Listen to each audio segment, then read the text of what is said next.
السلام عليكم، ازيكم عاملين ايه؟ يا رب تكونوا بخير. النهارده هعمل معاكم التونه في البيت بطريقه سهله جدا وبسيطه.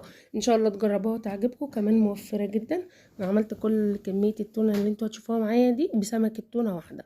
شايفين شكلها عامل ازاي؟ شكلها وتسويتها ونظافتها في منتهى الجمال بصراحه.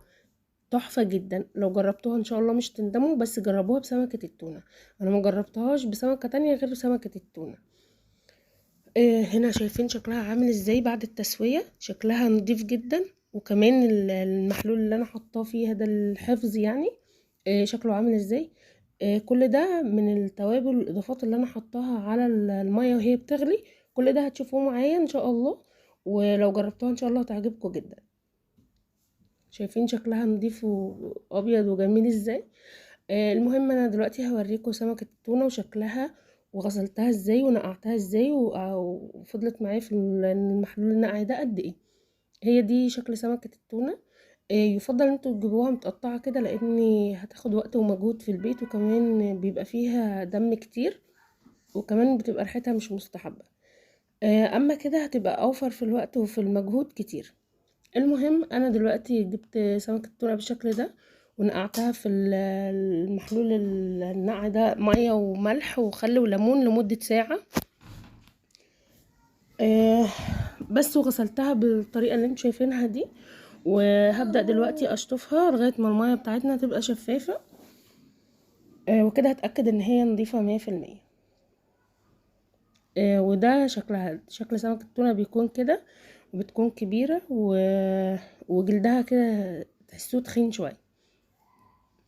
تمام كده.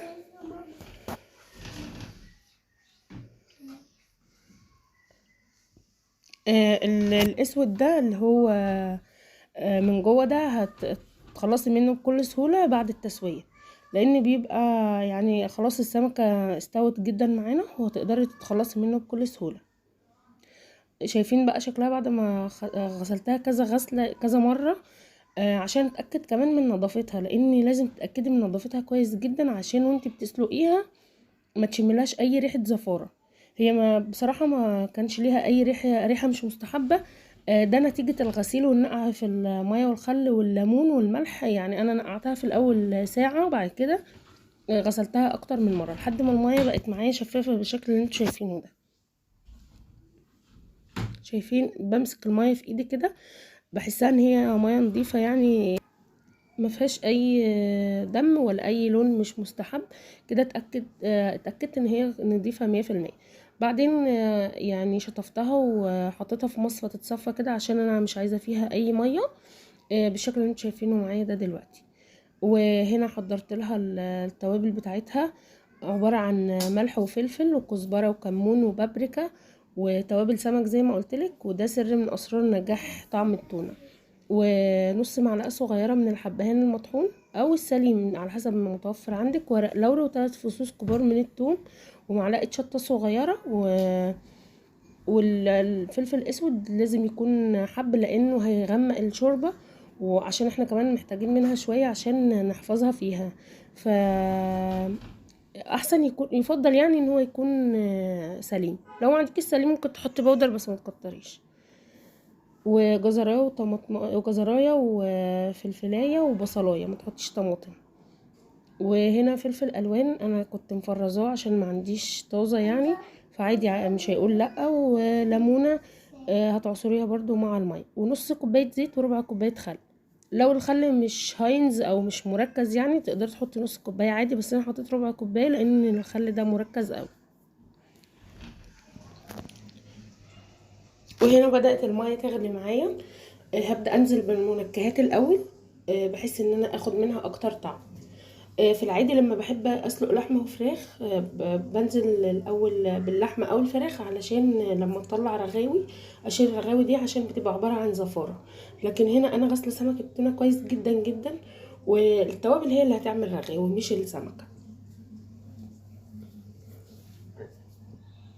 ودول 3 فصوص توم، وورق لورا، وهعصر كمان الليمون، واحط الخل والزيت.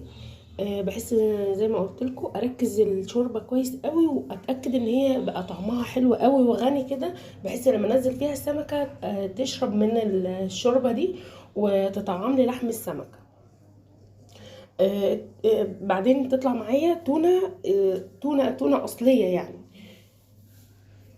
بس فهبدا انزل كده بالفلفل والمنكهات كلها اللي معايا، بعد كده اسيب الميه تغلي، وبعد كده هروح نازله بسمكه التونه. بعد كده هتشوفوا شكل المية دي بيبقى معايا شكلها صافي كده ولونه حلو قوي من البابريكا. البابريكا بتديها لون احمر غني كده، وكمان بتبقى عامله دسامه كده حلوه قوي من الزيت. ما تنسوش تحطوا الزيت والخل والليمون، علشان دول هما اللي هيعملوا لنا دسامه على الوش، وكمان هما اللي هيحفظوا لنا التونه في الاخر. خلاص ببدا اقلب التوابل كلها كده مع بعض، علشان اتاكد كده ان الشوربه كلها اتحدقت، وبعد كده تغلي وانزل بسمكه التونه واحده واحده.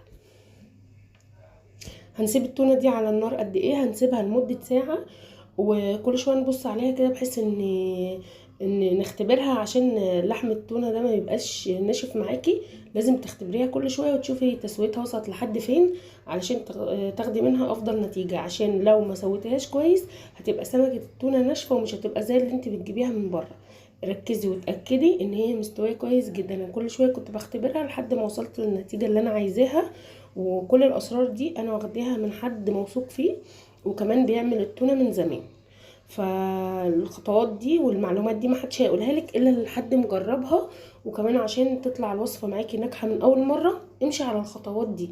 لازم تسوي التونه كويس قوي وما تخافيش مش هتتهري، لان هي لحمها متماسك، ومهما تسويها مش هتتهري. يعني انا خليتها على النار لمدة ساعة، علشان هي المفروض ساعة الا ربع، بس انا خليتها لمدة ساعة علشان تديني نتيجة حلوة جدا، ويكون تكون التونة كده احس ان انا شاريها من بره.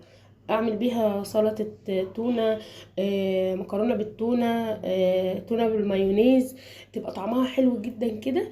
احس ان اللي ياكلها يحس ان انا شاريها من بره، مش اللي انا عاملاها في البيت، مع ان انا عاملاها في البيت احلى من بره بكتير يعني.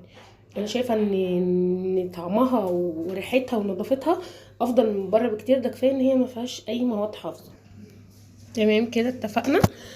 يبقى احنا كده هنسويها كويس قوي، و ونتاكد كمان ان هي يعني مستويه، مش مهريه ومش ناشفه، يعني علشان اللي ياكلها يحس ان هي تونه جاهزه. تمام كده. والقشر كمان بتخلصي منه بكل سهوله، هتقشريها كده بكل سهوله، وهتشيلي الحتت السوداء اللي انا قلتلك عليها في اول الفيديو بمنتهى السهوله. شايفين الحته الغامقه اللي هي مش مستحبه في التونه؟ هي ملهاش ولا اي ريحه ولا اي حاجه وحشه، بس انا بشيلها عشان شكلها لونها مش حلو وهيغمق لي التونه في الاخر. بس شايفين شكلها عامل ازاي؟ بقشرها بمنتهى السهوله.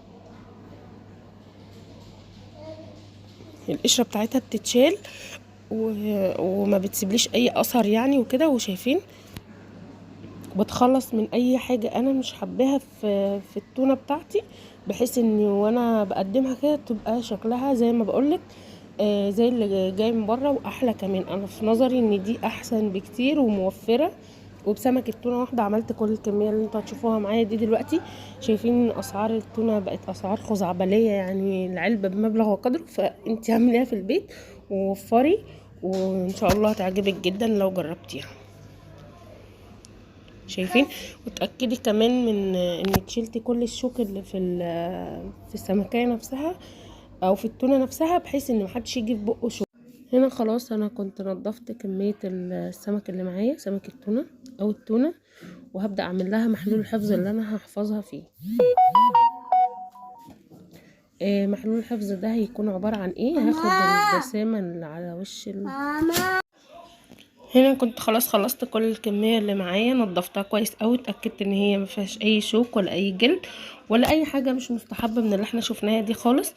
وهنا هبدا اعمل لها محلول الحفظ. محلول الحفظ ده عباره عن الدسامه اللي على الشوربه، وهاخد كل الدسامه اللي هي طلعت من السمكيه نفسها في الشوربه، وهضيف عليها ربع كوبايه ليمون، ربع كوبايه خل، ربع كوبايه زيت، معلقه ملح ومعلقه فلفل ومعلقه بابريكا ومعلقه توابل سمك. هي دي توابل السمك. وهقلب الخليط ده كله كويس قوي، وهجيب علبة مغسولة كويس قوي ومتعقمة. لو عندك برطمان تقدري تستخدميه بس يكون ازاز، وبرده تغسليه كويس قوي وتعقميه بحيث ان انت تتاكدي ان هي هتقعد معاكي ال3 اسابيع كاملين. تمام كده، انا جبت العلبة بتاعتي وهبدأ ارص فيها قطع التونة بالشكل اللي انتوا شايفينه ده، وهحط عليها المحلول وهوريكي شكلها في الاخر. شكلها بجد بجد يفتح النفس، وطعمها وريحتها كأنك شارياها من بره بالظبط، واحلى كمان. انا كده رصيتها في العلبه زي ما انتم شايفين كده، وهبدا انزل عليها بالمحلول اللي انا عاملاه، المحلول الخطير اللي انا عاملاه ده. طعمه بجد حلو جدا جدا، وطعم لي التونه وخلاها لي احلى من الجاهز بكتير. انا بصراحه مبهوره بيها يعني، والنتيجه كانت حلوه قوي.